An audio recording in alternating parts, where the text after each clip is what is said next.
A plus B, C, métaphore, grammaire, W, hypothèse, oxymore. mon chou, tes couettes sont chouettes sous la couette. Les toucher, c'est chou.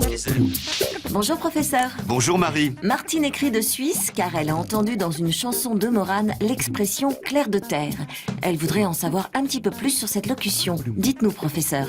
Chère Marie, l'adjectif clair connaît de nombreux emplois substantivés. Il figure dans des expressions courantes. Par exemple, passer, comme vous Marie, le plus clair de son temps à rêver. C'est-à-dire la partie la plus importante, celle qui est dans la lumière. Mais le plus souvent, le substantif clair a un sens propre, il désigne la clarté. Comme le dit la chanson, Au clair de la lune. c'est-à-dire dans la nuit éclairée par cet astre. On dit aussi clair d'étoiles. Mais dites-moi, la clarté provient-elle vraiment de ces objets célestes? Comme vous le savez, Martine, la Lune n'émet pas. Elle reflète la lumière du Soleil ou réfléchie par la Terre. Les astronomes, qui sont gens précis, ont proposé le néologisme clair de terre.